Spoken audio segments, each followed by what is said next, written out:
You might have heard it said that he who asks the most questions controls the conversation. And I can tell you that this is true. In sales, questions are your biggest weapon to closing deals. And I've always said that sales are won or lost in discovery.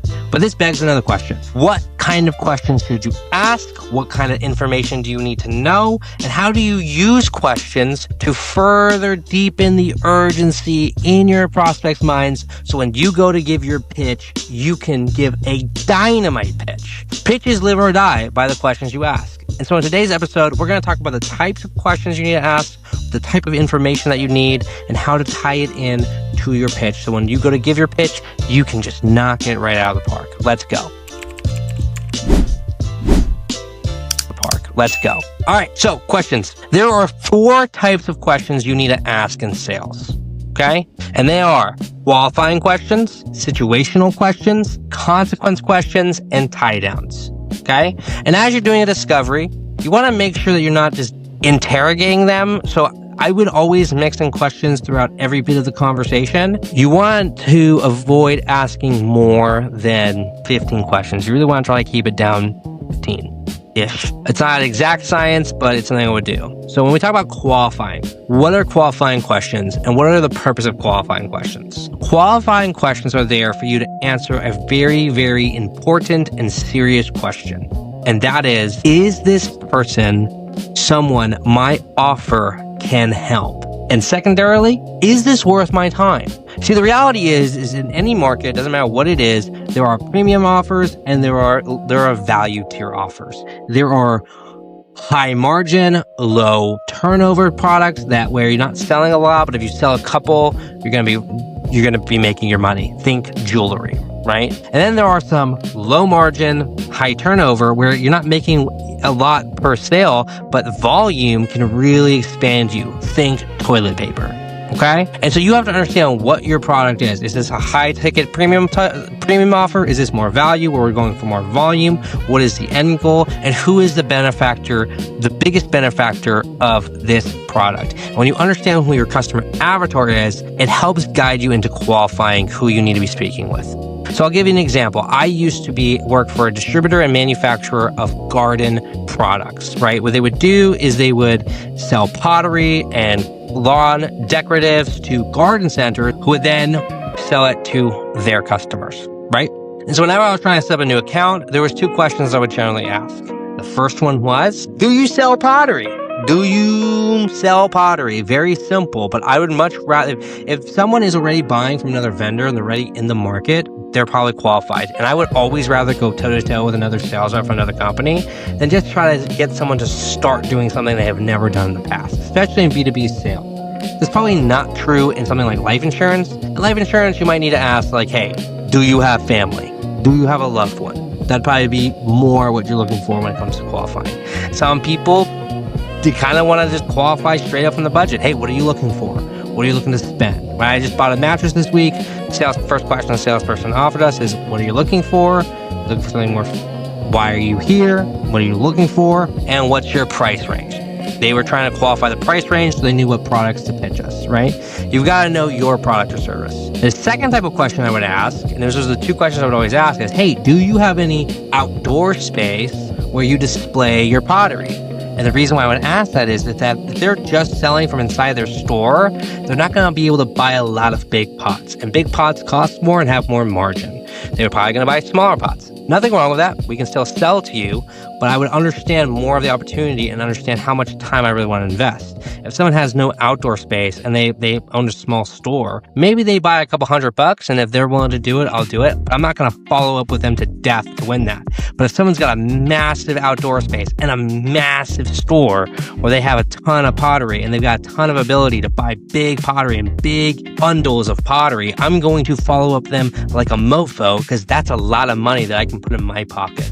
And so those are the type of questions you would ask. You want to be able to ask 1 to 2, 3 at the most qualifying questions to really see if this person is in good alignment with your offer. Number 2, situational questions. Situational questions are questions that you ask to understand where is the current state of my prospect's business. Where are they right now? What are they doing right now? What are the general things that I need to know that I can't find online? So these are the questions like, what vendor are you currently using? What type of pottery are you buying? What is your current financial situation if you're selling insurance, right? Where are you currently living now if you're selling real estate? What's your current process for SaaS? What's your current CRM? What your current process is, right? Getting the situation together is going to allow you to go into your consequence questions. This is very important to ask, but you need to understand what is it that you need to know about this person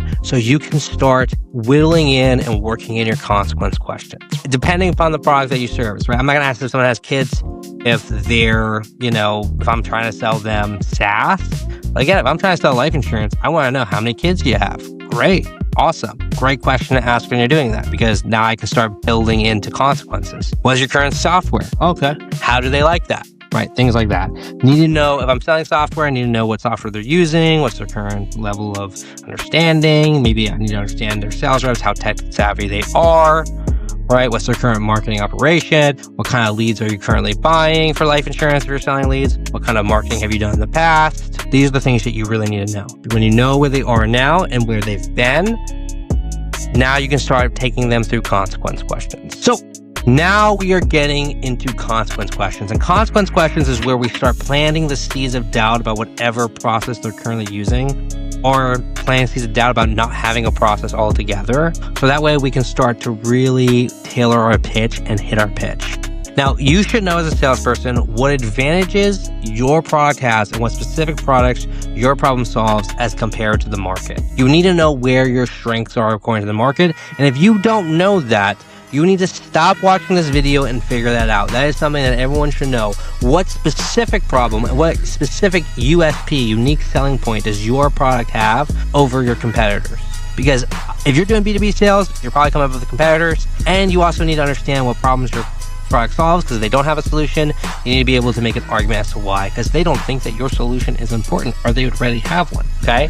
So you gotta really understand what is your unique competitive advantage, and you wanna start funneling the questions down that road. So from situational questions, you really want to start funneling it down. I'll give you an example. If you're in a B2B sales, and we'll use the pottery distributor as an example. Sales rep might ask, hey, who's your current supplier? And the prospect might say, oh, we use XYZ pottery. Okay. And this is where it begins. It's a process. The next question you could ask is, okay, great. Yeah, we've heard of them. Can I just ask you a question? What would you change about your current supplier if you could? See, I'm now setting myself up for them to tell me problems. They might say, well, we're ordering from XYZ pottery, but, they only really fill about 50% of our order. That's when you can go, oh, interesting, 50%, only 50%. Okay, so what do you do to fill the shelf space if 50% is only coming in? And this is when they might go, we just don't do anything. We just can't handle it. We just don't have the product. So that shelf space gets up. We try to buy from as many local vendors as we can, but it really blindsides us. Now here's where I drop the consequence question. I would ask, so what happens if this continues and you keep getting low fill rates? And then pause. So what happens if this continues and you guys are entering into your season of retail? Because it's a very seasonal business. What happens if beginning of the season you only have 50% and your other competitors they're at 80%? What do you do? The way you know this is working is if you hear a sigh where they go, that's a real problem. I don't know. We just try to do our best. And this is where I ask the real question. This is a powerful one. So what stopped you from changing this in the past? They're complacent, right? If they weren't complacent, they would have made the change, but they haven't. They're complacent. I need to know why. What has them being complacent? Because when I understand what has them being complacent, then I can go in and really start to challenge that thing. Well, we've tried other vendors. They just haven't worked out. It's the same thing across the board, right? Well, we've been with this guy for a very long time, and it's just hard to really change when you have a relationship with a person. Well, we just don't know. We just don't know if there's even a solution to this problem, right? Now they're going to give you the real reason. Now you can really work into your tie down. What is a tie down? A tie down is one single question. It's just one, but it's very powerful. If you've ever read Robert Cialdini's book on influence, The Psychology of Persuasion, he talks about commitment. That when people make a commitment, they really want to follow through on their commitments. So one thing you can kind of say is, okay, listen, because you said that, I think I have a perfect product for you, but I want to ask this. If I can show you a way we can get you an 80% fulfillment of your orders and therefore improve your product sales, are you willing to move forward with an order? People don't like tie downs because it's very direct. And here's the thing about tie downs. There's only 3 moments in a sales call where you're going to get objections. The beginning of the call, the end of the call after you drop price. But at the tie down, you can get objections. This is a make or break moment. And this is where they're going to now tell you the objections before they're objecting. They're going to say, yeah, if the price makes sense. Yeah, if we can get it in the logistical time frame of when we want it. Yeah. Or they can say, maybe. Okay, well, why maybe? What would make it a definite for you? What would you definitely need to see from us? Well, I'd have to see what the price is. I'd have to see what the investment is, yada, yada, yada. Right? And why I like doing this, and when I get objections in this phase, I don't handle them, but I make a note of them mentally to bring it up in my pitch. And this will eliminate a lot of objections when we get to the end. And then I'll re-ask the tie down. Okay. So let me just ask this. If it's within your budget, okay, we can show you some options that are within your budget, right? And we can show you our logistical track times, right? Of when we can deliver you, give you the days that you need, show you what we can do. And it works out and it makes sense. Are you ready to move forward with an order? It's very direct, and some people get very uncomfortable with this. But this works. They'll say, yeah, sure. Yeah, we can commit to a small order. We can commit to this. Yeah, sure. This will set you up for success in so many ways. Getting a tie down, getting that agreement, getting that way along the way is so powerful. Use tie downs. And then once you have your tie down, you can now say, okay, great. I think you're going to love what I'm about to show you. Boom. Go right into your pitch. Right there. Boom. Here is the features and benefits. But that is how you ask questions. Number one, you need to qualify. You need to have 1 or 2 questions, 3 at the most, give you the information right away that says, can I help this person with my offer, or do I need to move on? Okay. Number 2 is situational questions. Where are they now? Where have they been in the past?